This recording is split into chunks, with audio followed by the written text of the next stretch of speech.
Orange in the day, black in the night. Stripes in our veins, sparks gonna fly. The beast is awake, orange, black and white.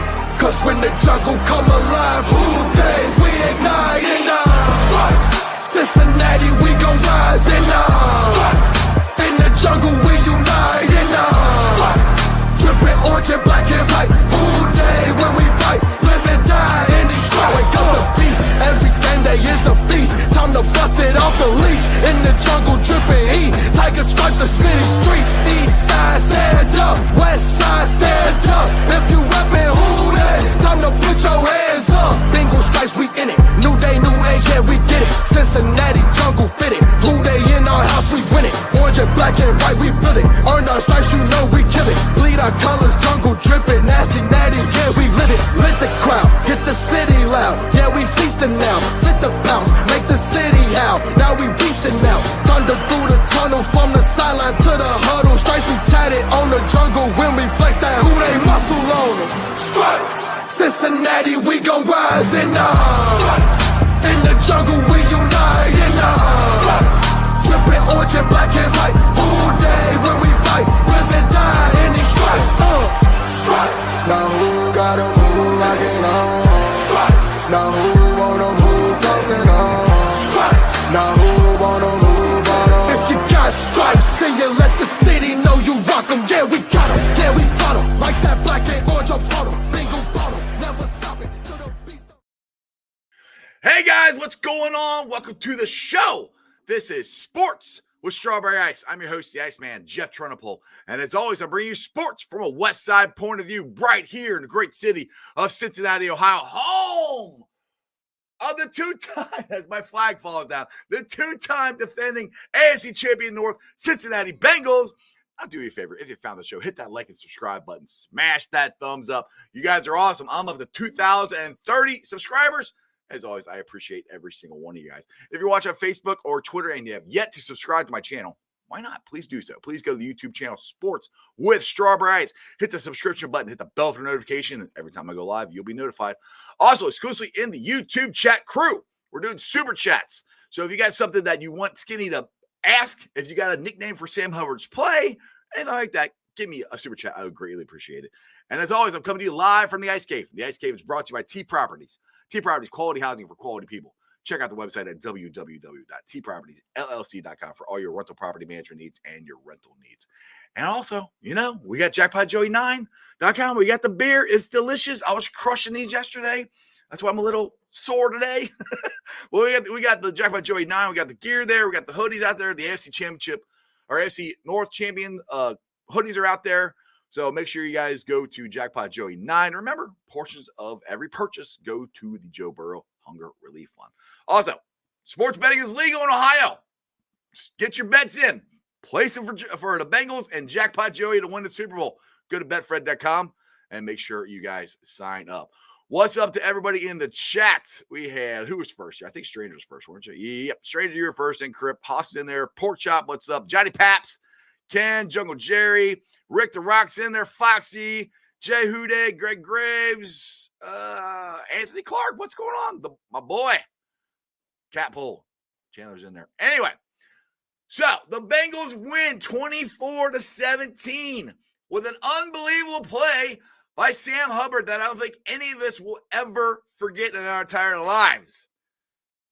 For more perspective on this and this great play, and maybe the nickname for the play, let's get to Local 12's Richard Skinner.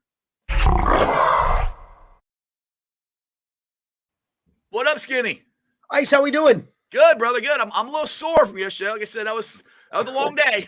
But It was a long day, and I mean, for me personally, I got back to my house about 2:30. I did my podcast with Rick Boring, our recap podcast. I ended up writing all about the play.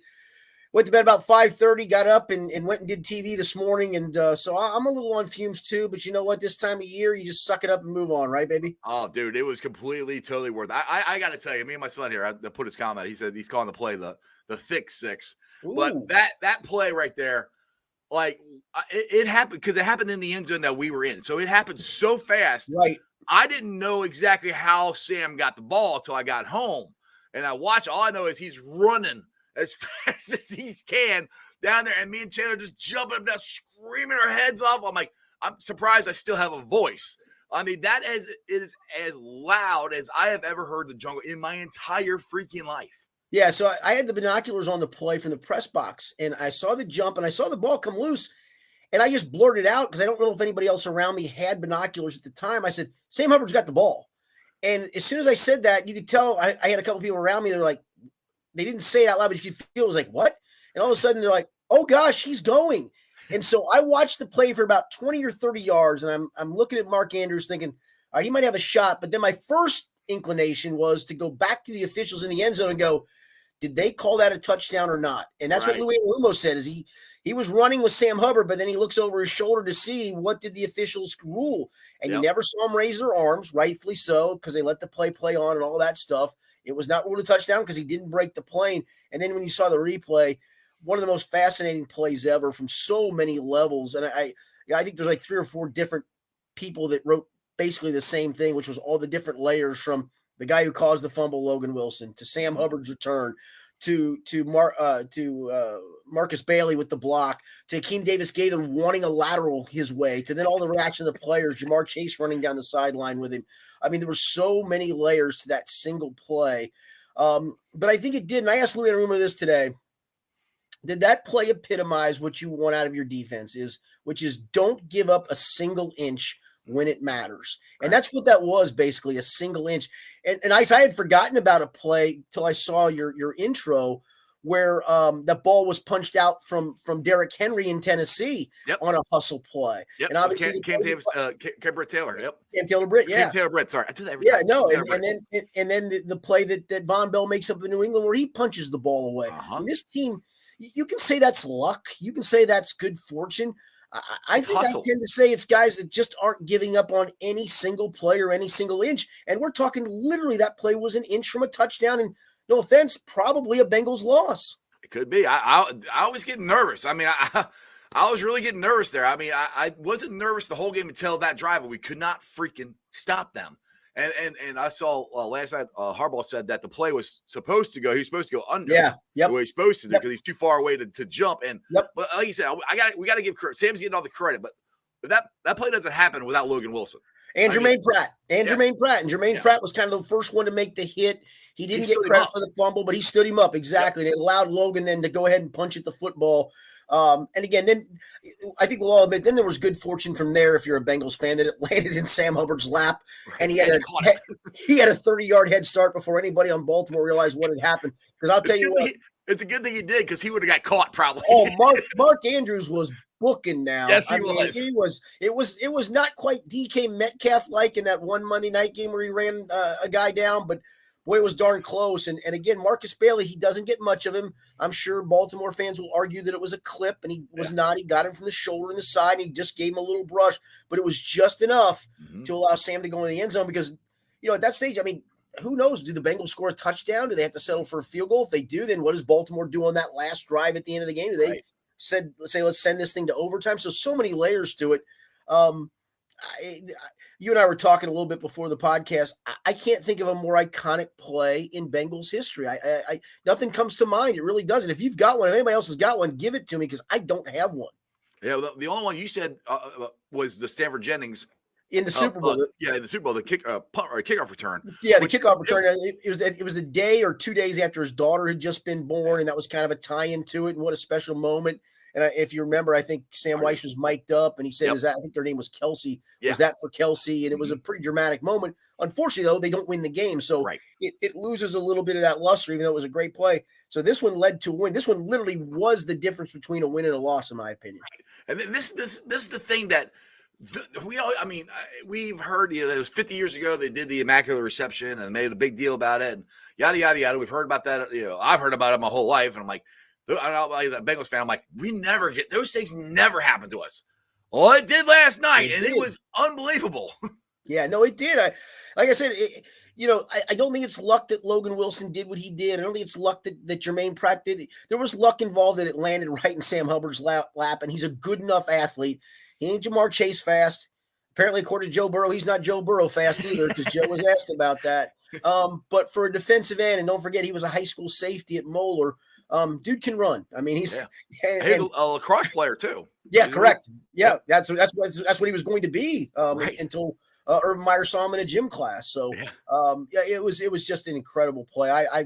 I've never seen anything like that. The only one I can think of is there was a game 3 years ago. Notre Dame was playing Virginia Tech, and it's actually a kid. I think he plays in the NFL for the Raiders now. Divine Diablo intercepted a shovel pass. No offense to the Baltimore Ravens shovel pass game, but he intercepted a shovel pass at the goal line and ran it back 99 yards for a touchdown. Right. Not even close to an NFL playoff game. Not even the dramatics of that. That's about the only thing I can remember of. You're watching a team about to go in, and old boy turns it back and goes 99 yards for a touchdown. Right.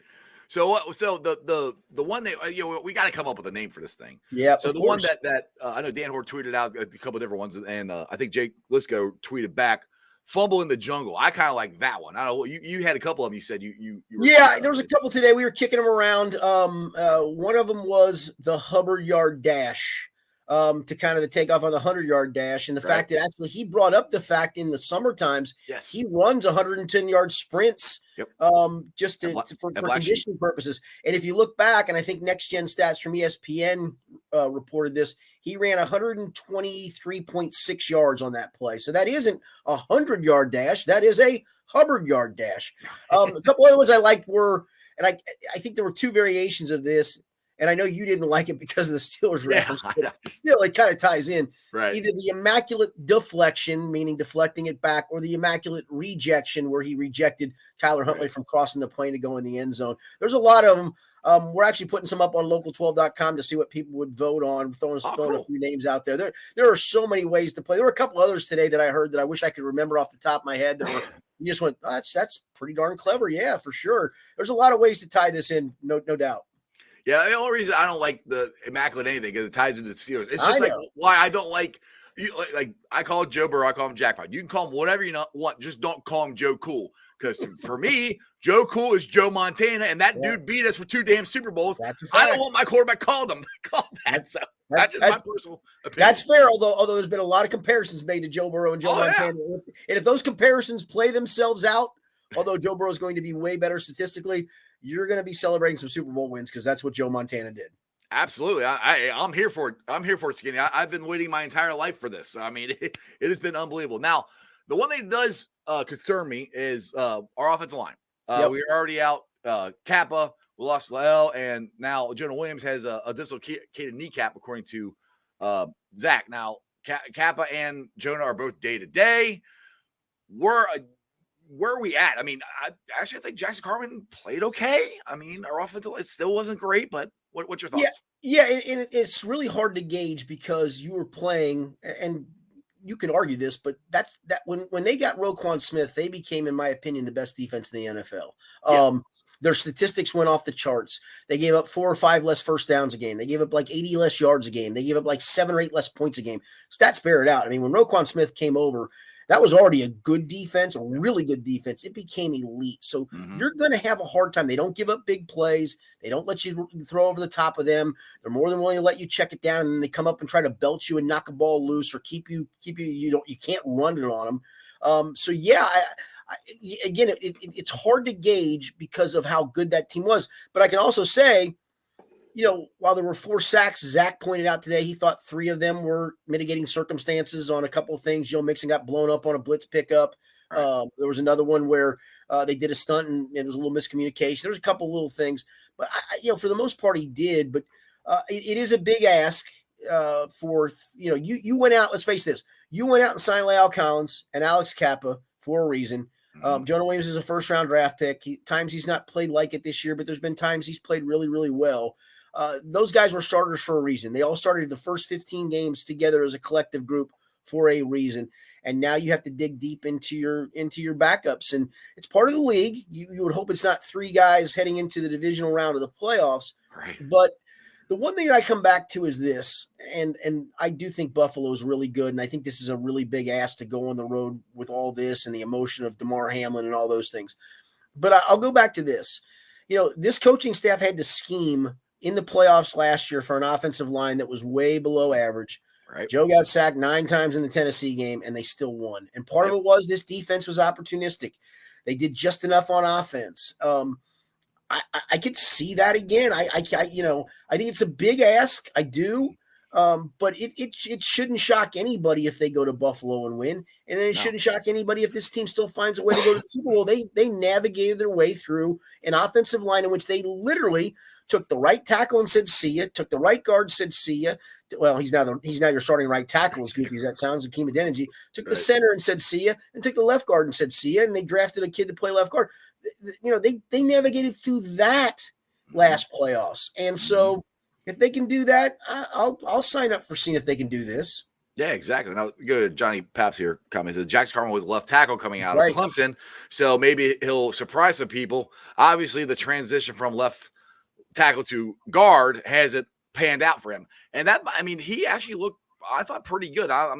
Hopefully Jonah comes back, but I thought that's the best he's looked in his Bengal career. Yeah, and it's funny because among us that cover the team, we had talked about this, because unless this injury happened, Jackson was probably not going to play the rest. Obviously, was not going to play the rest of the year. They made him inactive half the time, but that was going to be kind of a springtime when you got to OTAs conversation of, all right, listen, it hasn't worked for him at guard. His natural position was tackle in college. Would you not want to go try him back at tackle?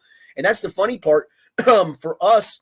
We see the first 30 minutes of practice, and it's usually stretching and some individual drills. So really, I don't think we had real knowledge other than a couple of conversations with Brian Callahan that they rep Jackson Carman much at tackle. Mm-hmm. And voila, there it is, the injury, and he's the guy in there at tackle. So, maybe it does pan out. I mean, weirder things have happened. They drafted him with the hope in the year after that he could slide in and be the right tackle. Mm-hmm. That didn't happen. They decided then, all right, let's see what happens at guard. They thought they had something there initially last year at guard, and then it didn't pan itself out. And there's some of this is on Jackson too. Let's not forget that. Yeah. But maybe he gets to a comfortable spot and goes, I am comfortable here. You may not think I can play here. Alex Kappa Ted Karras made a great point to us today. Yep. His first start in the NFL came when somebody got hurt and they threw him in the lineup at a position that wasn't comfortable for him, or was comfortable for him initially. And he thrived. And at that point, he only went, this kid hasn't played much, but boy, he can play. And voila, here we are with Ted Karras being a captain of the Bengals. And that's what this league is about, man.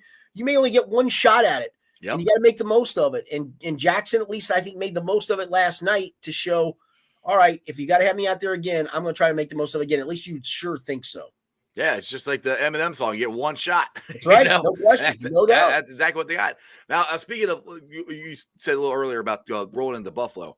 Now, I do think it's going to be a big ask. I do believe that we can do it. Will we do it? I don't know. And the reason I say that is I don't think their secondary, as long as it's not snowing, can cover our wide receivers. And we showed that in the first, the 8 minutes that we played in the Monday night game. That's where I give us the edge over them. And I think our defense right now is playing better than theirs, to be honest.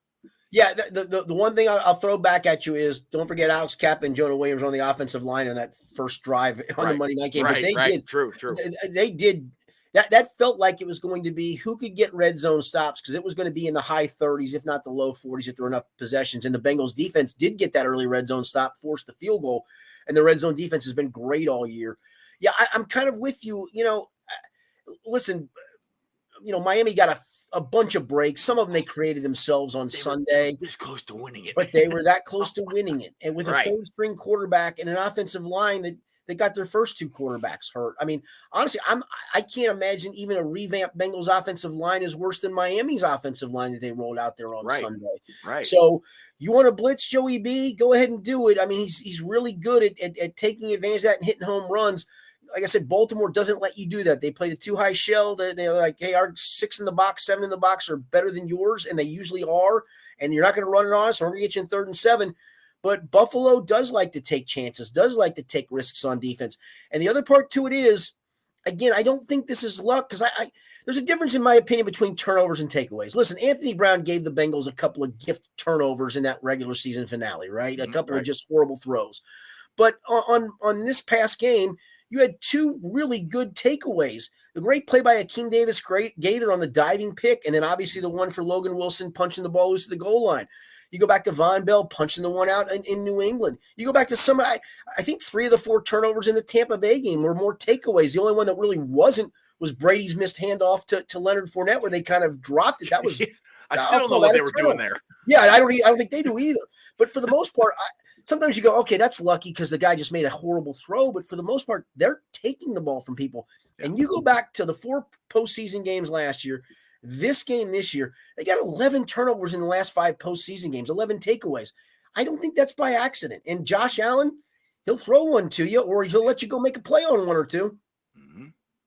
Yeah, so that's where I like I said, by no means is this going to be easy whatsoever. No. But like you said, they're good. They're good. This AFC is just dynamic. Listen, we got 3 of the best quarterbacks in the same freaking division. Our conference. And listen, Trevor Lawrence is gaining on them a little bit, and Justin Herbert isn't chopped liver. I mean, you've got legit quarterbacks in this conference. And you look at the NFC and you go, all right, what's left is Daniel Jones, and God love him, he did great yesterday.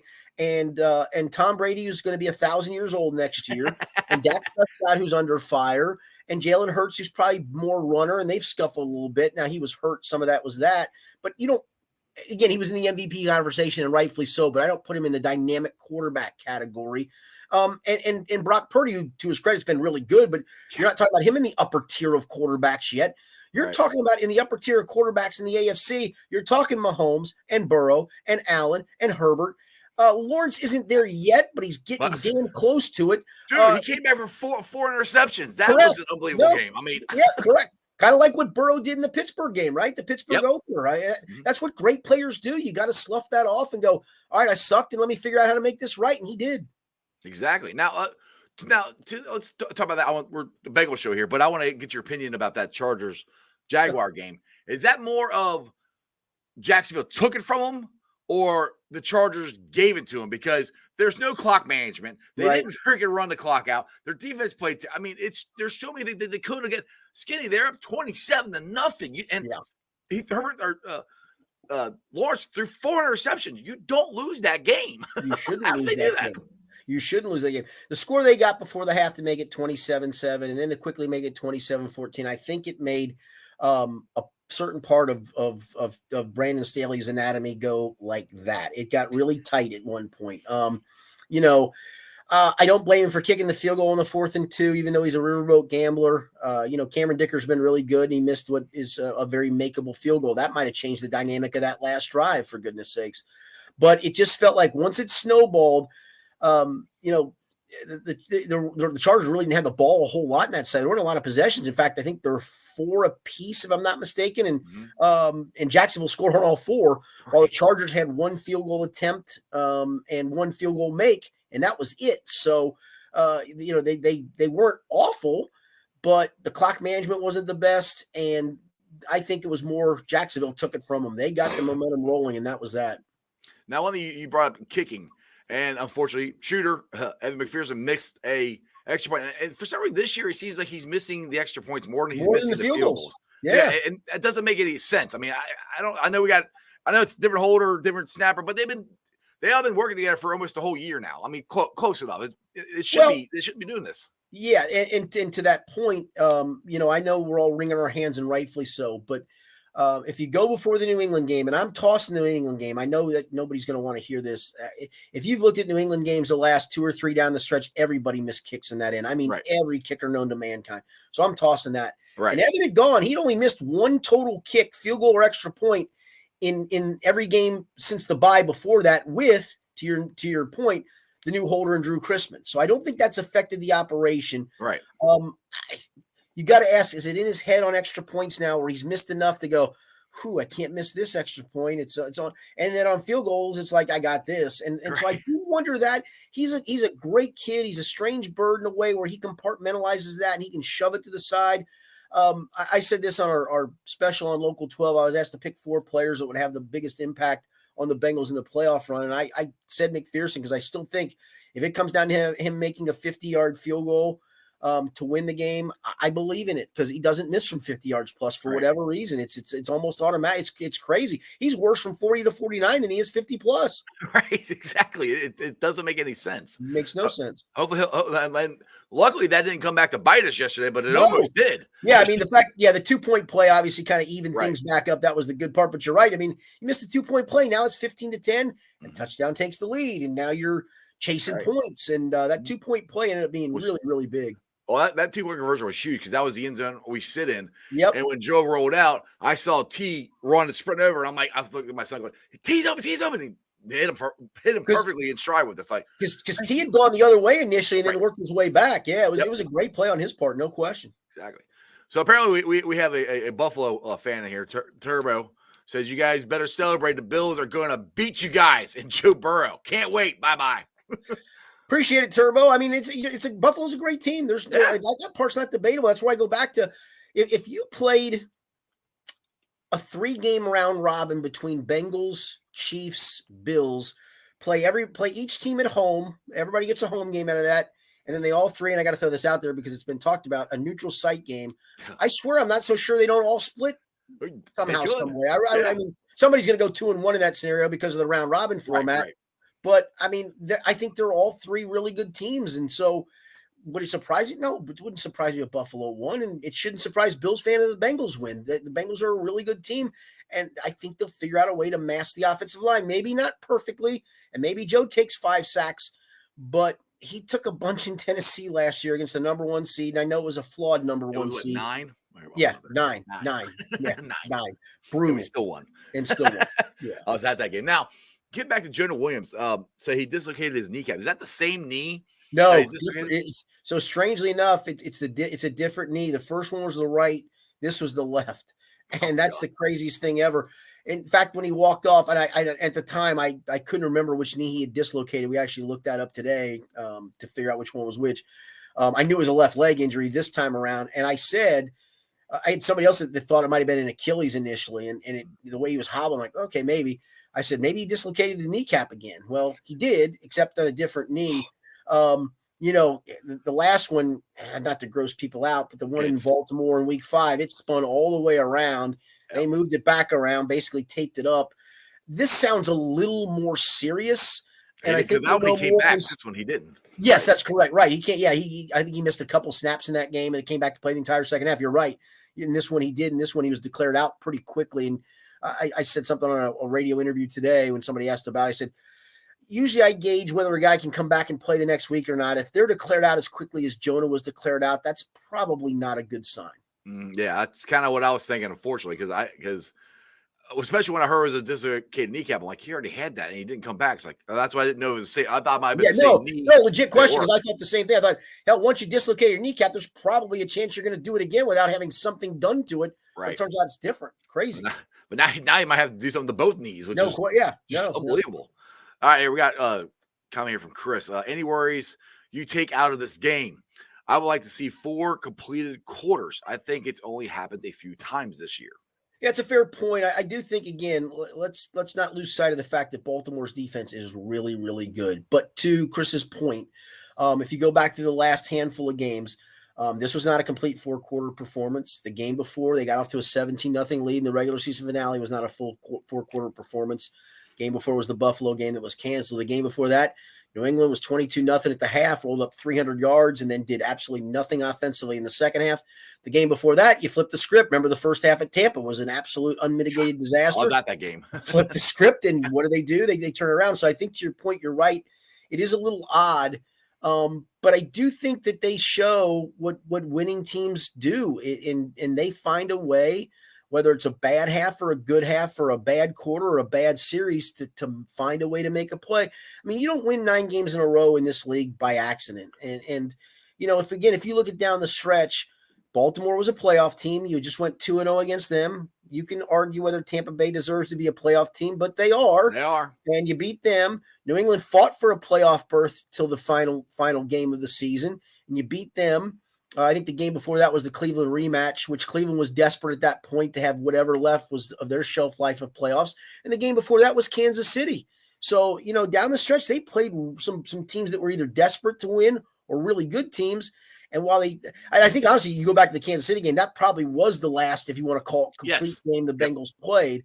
But it's been a while. But, yeah, that's a fair worry, no doubt. Now, one thing I do want to roll back, because it's a point you made earlier in the podcast about Baltimore's defense, and that is going to be the best defense the Bengals will see the whole playoffs. And not only that, to play them back-to-back weeks, playing for the third time, it's hard for anybody to do that. So that's one thing. So I guess that's one thing that we can, get relief in. That we played the hardest defense we're going to play with ever, or not ever, but this year. Yeah, no, and the fact that, again, that's the third time this year. You play them twice a year. You know them, they know you. You got a little wrinkle here or there, maybe, but like they're not going to let Jamar Chase run by them. And I know people go, well, they threw for 525 yards last year. Don't forget, it was a great performance by Joe Burrow, great performance by the offense. But honestly, Baltimore that day was playing with their 6th, 7th, and 8th, and 9th cornerbacks. They were so decimated in that secondary. Mm-hmm. They weren't playing with Marlon Humphrey and Marcus Peters. Right. Those two are you don't have to like them, but they are two dudes. Yeah. And the addition of Roquan, watching Patrick Queen and Roquan Smith go sideline to sideline is just fascinating. They're so fast.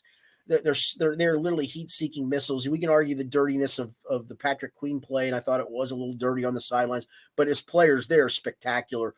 That defense is just great. And so I take that with a grain of salt that, listen, that defense has held teams to 6 and 10 and 13 and 10. And they found a way to, because that offense wasn't great after Lamar Jackson went out, and they were winning games 13-10 and right.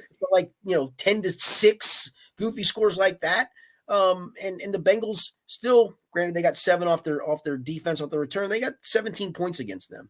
Exactly. Now, Greg here, he says I saw it. Yeah, needs to go back to 12-13 personnel with gap blocking and help the run like the Panthers game. What do you think about that? Yeah, I think there's some truth to a little bit of that. Again, I don't think you're going to move Baltimore out. I do think you need to run the ball better in this game. And I think, you do have 2 really good tackles inside for them. I mean, really the strength of the defense for Buffalo is literally straight down the middle from their 2 tackles to their line to Milano to the 2 safeties. I mean, that is technically their strength. Yeah, it feels like they've kind of abandoned the run game a little bit, but I also think that some of it is you go into a Baltimore game going, all right, can we pop a run or 2? Boy, I sure hope so, but we're not going to consistently go handoff for 6, handoff for 3, handoff for 3, first down. Now let's do something different. They're just so hard to run against. Some of it too is they've had Devin Asiasi down. Now that you're down, the offensive lineman that you're down, you were going with kind of that 13 personnel with the third tight end being an offensive lineman. Carmen did that a little bit in the Baltimore game in the regular season finale. So yeah, I wouldn't mind seeing some of that, especially in Buffalo, and especially if you get the lead and you have a chance to maybe milk a clock on a drive of turn it to the run game, get in some big personnel, try to shove them around, try to keep them from getting in spots where it's 3rd and 11. They're going to tee off blitzing because that's what they like to do. Now, one thing I don't think I realized this because we're watching the game in the parking lot, but I said Josh Allen got sacked 7 times this weekend. Yep. And he still came back once. So, I mean, but that to me bodes well that we can get pressure on them. Well, yeah. I think, go ahead. Yeah, no, I was going to say, I think to me the biggest part is going to be red zone defense. I said that on our TV special before the Monday night game that, listen, they're going to get yards. They average 400 yards per game this regular season. They're going to move the football. It's what they do. It's a matter of when they get deep, can you get stops? And I go back to the Monday night game and, that first drive after the Bengals scored, they moved it well. He probably should have hit Cole Beasley for a first down. He didn't, but still in the red zone, tightened up, forced a field goal. You turn 7 into 3 2 or 3 times, and your offense, which I think can get in the high 20s in this game, maybe low 30s, that might be enough. It might be enough to win it. Yeah, I don't think it's going to be a high scoring game. I don't think any of these playoff games can be a high scoring game. And one thing you said that we have the best quarterbacks are all in the AFC. Now the Bengals are on a 9-game winning streak now. 9-game winning streak. Okay, so all I keep hearing about is, and I call them the Sucky Niners. That's the 49ers because they beat us twice. It hurt my childhood. Okay, I was little when this happened, so that's why I call them that. But all I keep hearing about is the 49ers are on a 10-game winning streak. The 49ers, the Brock Purdy, blah, blah, blah. And the 49ers are going to be the most scary team that, nobody wants to face. And why are they not talking about that with the Bengals? We've won 9 in a row now, and we have Joe Burrow. I think the point being that in that AFC, it is a tougher road to climb, to be quite frank. I mean, Philly staggered down the stretch, and if you want to point to the second best team in the NFC, it is clearly the 49ers, and they might be the best team in the NFC. And then they got healthy, right? They got Debo back, and Purdy exceeded probably everybody. Well, not probably, he exceeded everybody's expectations. And that defense is so good. and so dynamic. And, the addition of McCaffrey, they're scary. They're a really good team. I didn't pick them when the season started. I had Philly going to the Super Bowl because I love that roster, but I have my doubts. Heck, I have my doubts they beat the Giants, to be honest with you. And I think Frisco right now is the best team in that conference. They boat raced the Seahawks. I thought the Seahawks might make it close. I did too. Yeah, I did too. It wasn't close at all. I'm like, holy crap, did you guys even show up for the game? I was like, wow. Let's see here. Here. Rick's got a comment here. He says we're still in better shape than we were last year at this time. I think he means with the offensive line. Let's go to that. How big a get was Max Sharping? How big a get is that? Huge. And I say that only because they thought it was huge. He got waived by the Texans, and you can go, well, if you're waived by the Texans, can you be worth a damn? Well, there's different reasons guys get waived. He was in the fourth year of his rookie contract. He was due $2.5 million. Texans knew they weren't going anywhere. It was time for them to start saving for salary cap. They obviously decided not to re-sign him, which again can be various reasons, not because they think he stinks. It can mean that, mind you, but I don't think that was the case. And so the Bengals were able to put in a waiver claim, and they had to pay that money. Usually the waiver claim, you're paying veteran minimum. In this case, you paid $2.5 million, knowing, barring injury, he may not play a single snap for you this year. Right. And as Brian Callahan told us last week, they took out an insurance policy. They hoped they didn't have to cash, but they took out an insurance policy just in case something happened. So I do think they like Max Sharping quite a lot, and I think that's all that matters. Yeah, I think Hakeem Adeniji has really grown leaps and bounds compared to last year. Now I think it's different. He's playing tackle instead of guard. I think he's that's his natural spot. Right. I mean, kind of like Jackson Carman. It's more of his natural position. He was a tackle in college. Mm-hmm. And it looks like working out so far. Now, how cool is it? And I love this. Zach Taylor, I think, is one, he's a great coach. Two, he loves the city, and he shows it all the time by doing this game ball thing he does. I think it's one of the coolest things I've ever seen. And he went to the Blind Pig last night. Yep. He said his press conference, he goes, yeah, I only think there's going to be like 4 people there. And he goes, I think they're all going to be sober. There was like, I don't know, 50, 60, 70. They're all drunk. And it was electric watching that video last night. No chance that at that point of a Bengals Sunday night was anybody going to be sober at a bar that close to the stadium, right? He should have known better than that. Maybe he underestimates himself, but yeah, it is different. It's unique. They've made it a thing, and I think that's that. And the people that have accepted those game balls have made it a thing, and I think he takes true enjoyment in that. I think he really does enjoy going and saying, hey, fans, this is for you. Thank you for what you do. As a media member, you have your tussles with coaches. I've had far less with Zach Taylor than I've had with any other coach I've ever really dealt with. And I think at the crux of it, he is just a decent guy. And I think he does truly enjoy that interaction with the fans for that period of time. Because let's face it, I mean, listen, you need a little decompression after a game like that, right? But for a lot of coaches, I know, man, the decompression is I'm driving home. I might pour myself a drink, but I'm going to watch tape till 3 o'clock in the morning, either of this game to see what we did wrong so I can hit the ground running in the morning. But he takes a handful of minutes just to decompress to the point of, I just want to see how the fans react. In fact, he was asked today, if you heard, I know you did hear the press conference about going back and watching the TV call of you read my mind out. That was the next thing I was going to bring up. Go ahead. and just the fact of, in the moment, and I get this, in the moment, you don't think about the fans. You might hear the roar and all those things.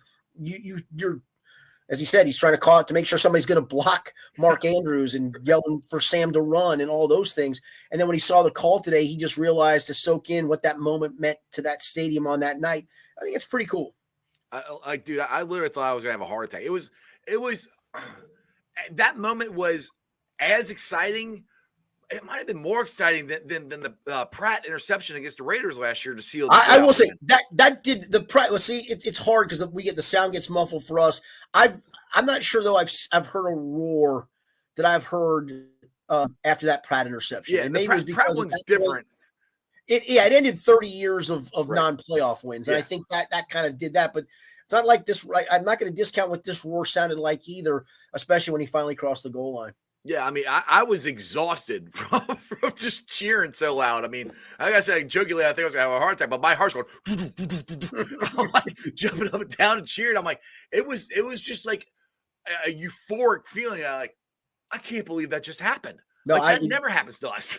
I mean, this will be one that literally you'll see on NFL highlight reels and in this city when more playoff games come around for the rest of our lives. Yeah. It's that iconic. Like I said, you and I were talking. I just don't know of a more iconic play I can point to, and nothing's even close other than the Stanford Jennings kickoff return and a loss, and so I can't put it up there at a loss. Sorry, Rob says Hubbard's play shocked the concrete under my underwear or under my feet. Sorry. Well, it might have been under his underwear too. Yes. I mean, it's all connected. You know, last week Joe Burrow talked about that Monday night Buffalo game being the most electric atmosphere he'd ever been in pregame in his life, and you're talking about a guy who played in Death Valley at LSU, and I've covered a couple of games there, and the noise is deafening. In fact, there's a great anecdote to that, which I can't remember what year it happened, either the 70s or 80s, where there was a play that happened in that stadium that shook the ground so much that it actually raised the seismograph Right. in that part of Louisiana. I don't know if there's a seismograph close enough to Paycor Stadium, but it might have shaken that, if not for maybe all the reinforced concrete. I can see it shaking under his feet though. Yeah, exactly. Well, they had the Stripe Squad. I don't know if you saw it on the Jumbotron. They had the volume detector. Yes, I think he got yeah. 107. 107 was that the highest it got? I think. Oh, I don't know. That's what I saw it at one point. I think I think it got. My son said I think he got to 116. I think. Oh, okay. But I don't know. I would love to really know if that's legit. Like is that just doing it to make the crowd louder, or is that legitly of where it's at? Probably close enough though, but probably a little bit of the other. I mean, it was just electric. I mean, and to watch the Miami game before that and just see how close we were to having another home game. Yeah, it was unbelievable. It was a great day all around. All right, Richard, you've been on for like 41 minutes. I know you got a podcast. Have you dropped it yet, or I know you? Yeah, we dropped it. Rick Boring and I, we do two podcasts. We do a Bengals recap podcast. We dropped that. I think we recorded that at like 2:30 in the morning. So that's up on our website or your favorite podcast provider. Just search the Skinny Podcast, and then we have our weekly one during the week on Thursday. So I appreciate you mentioning that. And of course, you can find a lot of content, Bengals and otherwise, at local12.com. Absolutely, you can do a great job, and I still keep saying this. I want to bring the two angry guys back. We need a sports morning show. Radio show. If you remind me via email, I'll see if I can't get him on this podcast the next time we do it. That would be awesome. We live in the same neighborhood. Oh, well, there you go. We have an angry guy, two angry guy reunion. Yep. I'll take you up on that. Next time I will get you on there. All right, Skinny, I appreciate you, man. You bet, Ice. Thanks you. Thanks to all your watchers. Thanks much. Who day? All right, guys. I hope you enjoyed that as much as I did. Go check out Skinny. He does a great job on Local 12. Like I said, he's got the Skinny podcast. It's up there after the games, and he does a weekly one that drops on Thursdays. So make sure you go check that out. But one of the cool things that he does on there is ask Skinny anything. You can ask him whatever. I keep asking him, which I meant to ask him before I got him off, if he had any of the Jackpot Joey beer yet. So, if you want to, Rick Roaring, if you send him a tweet, a hashtag Ask Skinny anything. Strawberry Ice wants to know if you had any of the Jackpot Joey beer. You can do that, but make sure you guys go check that out. Skinny's been awesome. He's been on like 3 times this year, so I really appreciate him coming on. But yeah, I would love to get the reunion of the two angry guys. That would be cool. Anyway, let's get to the Facebook groups that let me live stream. And as always, I appreciate every single one of them. They are Who Dey Nation, Who Dey Legion, Bearcat Ruckus, Radical Reds, the Ohio State Bucknuts, the Ice Bar, and then you can follow me on all my social media platforms, all under Sports with Strawberry Ice, on Facebook, Instagram, Twitter, and TikTok. Twitter handle is at Jeff A. Trunapole. TikTok is at Iceman90. I'll be pulling off the sound here, putting it on my podcast. So if you guys missed any of it, or if you want to re-listen to it or whatever, check it out. It's on BeanPod, Apple iTunes, Spotify, Google, Stitcher Play, pretty much wherever you get your podcasts. Please, on Apple, make sure you rate, like, and review. If you leave a comment, some more on any of the podcast things, if you would leave comments, that would help me out with more fans finding my podcast. YouTubers, we're at 2,030. That is awesome. I appreciate every single one of you guys. If you haven't seen it yet, I did do my victory lap. We did it. It was a little after midnight here. My neighbor called me up. My wife was driving. I wasn't driving. Going back home, he's like, "Hey, where you at? We're gonna do the victory lap. I got a couple people with us." So I think it was him, his brother, his buddies. So there's like 4 of us. Like at midnight, a whole bunch of those old guys. And my victory laps are getting slower because I am so sore from standing up the whole time and cheering my ass off. I'm like, literally, I wake up Monday and I feel like I played football. But I did the victory lap. It's getting slower. But one of the cool things is my neighbor down the street rolled his window up and yelled up, "Hooray!" So if you guys haven't seen it, it's on Twitter, Instagram, Facebook. Make sure you guys go check that out. Anyway, this has been a great podcast. Again, thanks to Richard Skinner. I can't wait. Tomorrow, I should have Mike Petraga, Trags. He's been on the show. And Dale Altman's going to be on we're going to be doing Ice Brew Days with Trags. So check that out tomorrow. Cap was unfortunately unable to get on the show today, but hopefully we'll be doing it. No. We will be doing it next week because we're going to go to Buffalo and we're going to win. I cannot wait. I wish I was going, but oh yeah, Pork Chop. I know you asked me on Twitter, where are we doing the watch party at? We're doing it down at the Holy Grail. So that's where we're going to be at. The Jackpot Joey crew is going to be down at the Holy Grail on Sunday to watch the Bengals beat the Buffalo Bills. It's going to be a very, very interesting game. I'm not nervous. Like I said, I didn't get nervous in this game until the last drive there before, the fumble in the jungle, Sam Hubbard's run. After that, I was ecstatic. We can beat Buffalo. We can beat them. It ain't going to be easy, but it can be done. But we got a whole week to talk about it, people. Let's enjoy this. Again, appreciate all the comments. Appreciate you guys watching the show. Ready? Other than that, that's just sports, baby. See ya!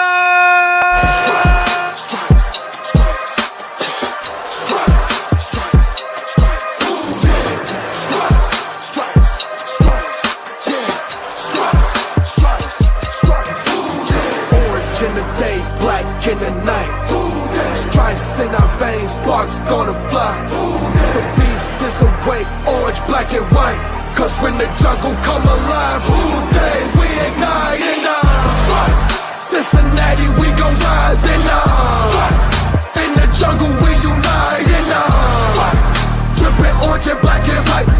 Day when we fight, live and die in these stripes. Wake up the beast, every day is a feast. Time to bust it off the leash. In the jungle, dripping heat. Tigers strike the city streets. East side, stand up. West side, stand up. If you reppin', who that? Time to put your hands up. Bengals stripes, we in it. New day, new age, yeah, we get it. Cincinnati jungle fitted. Who they in our house, we win it. Orange and black and white, we build it. Earn our stripes, you know we kill it. Bleed our colors, jungle dripping. Nasty, natty, yeah, we lit it. Lit the crowd, get the city loud. Yeah, we feasting now. Fit the bounce, make the city howl. Now we beastin' now. Thunder through the tunnel, from the sideline to the huddle. Stripes be tatted on the jungle when we flex that who they muscle on them.